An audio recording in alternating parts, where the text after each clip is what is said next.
Gold more earning, hydroponics fanatics, welcome back to our YouTube channel. For today's video, we will be sharing to you how we are going to calibrate our pH meter. We will be needing tissue, measuring cup of 250 ml, and of course, 3 empty cups.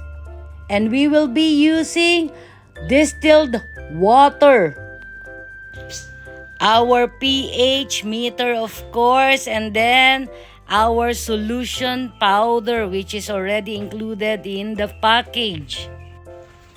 So everyone, let's start and calibrate this little baby.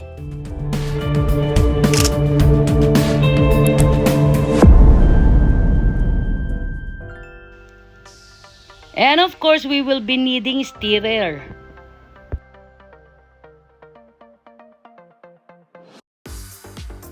So what are we going to do right now is to use our distilled water. Ayan. Let's get a cup of 250 ml. So from that edge, that is 250 ml.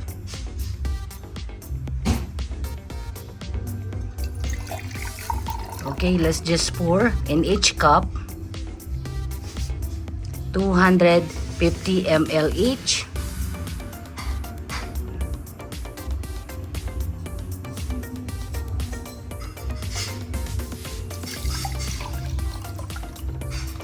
Another one is again 250 ml.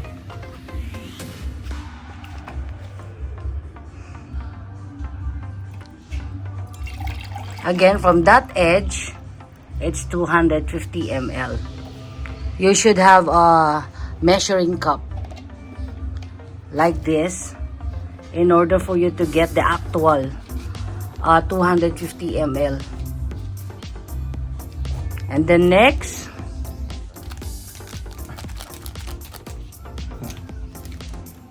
okay, this one is the powder for solution powder for pH, no? So this is the guide. Direction for use: completely empty the powder into a clean 250 ml glass. Yan, additional 250 ml of deodorized water to the beaker, but we don't have the beaker right now, so we just use the cup like this, that you can pour the 250 ml. So this is the powder. It's included, by the way, in the pH meter aparato.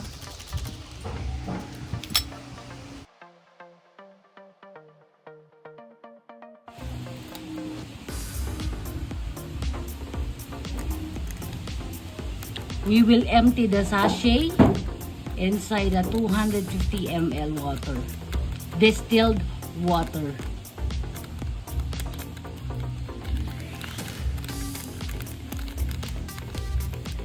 It is very important to calibrate your own pH meter before using. And then we will stir well.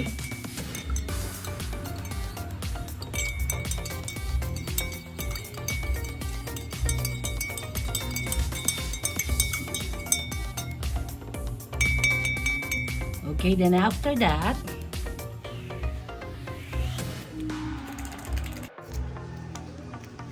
this is our next step. This is the other solution powder for another, to the other 250 ml.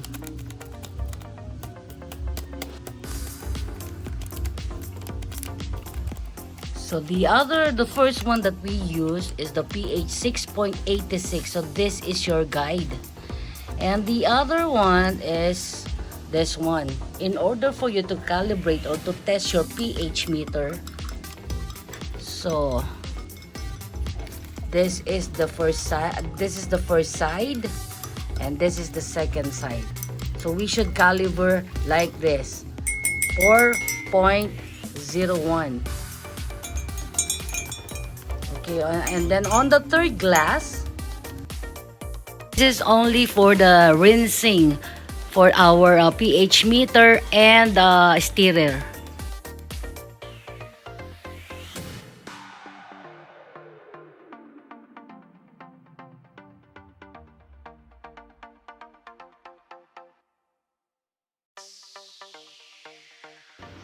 So we should rinse this one after using.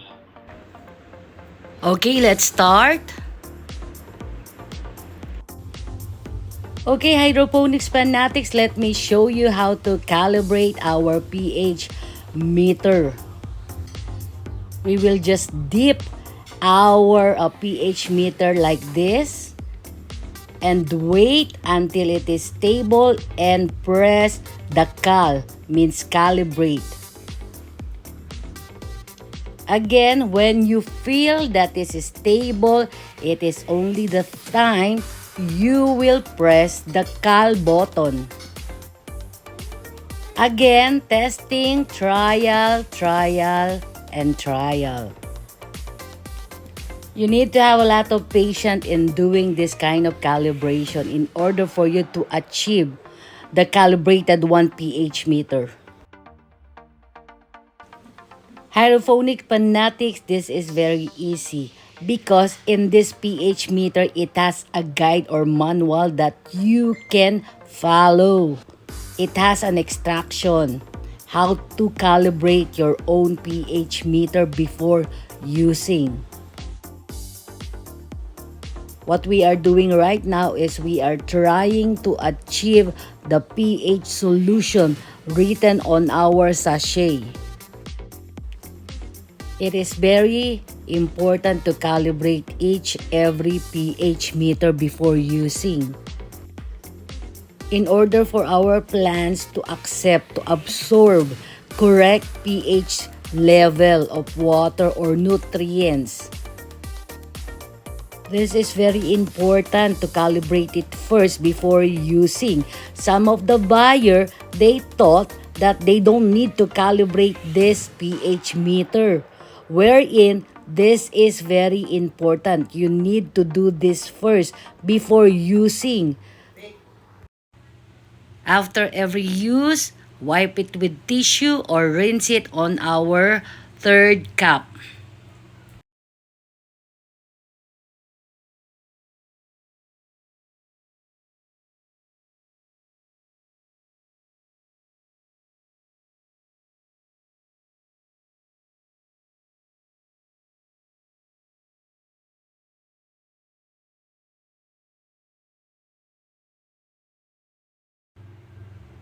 And now we are testing again this pH meter on our second cup.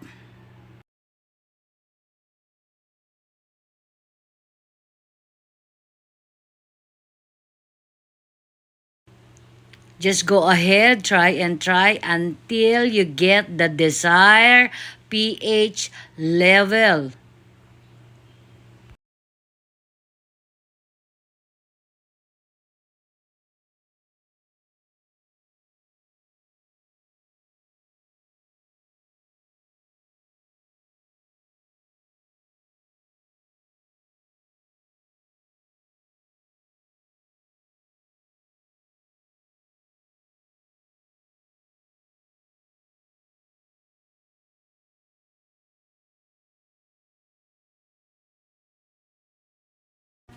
So again, we are eyeing for this level of pH 6.86.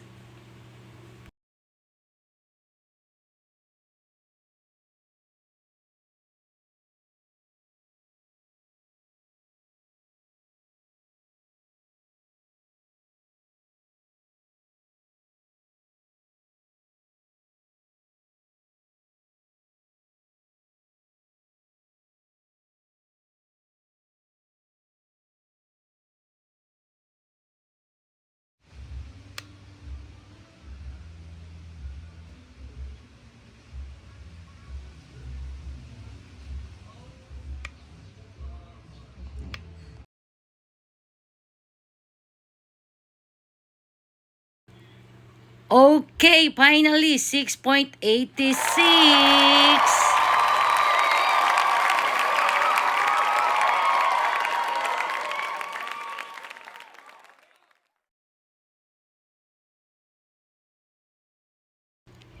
Again, we will try again on our second cup to achieve the 4.01.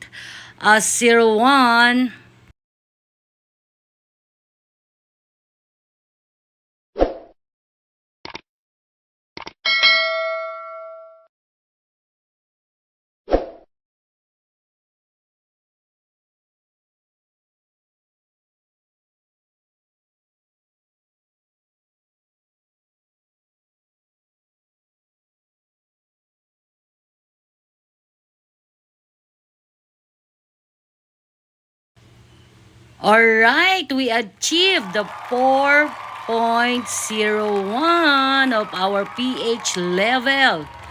So we are now calibrated this pH meter. Again, thank you for watching.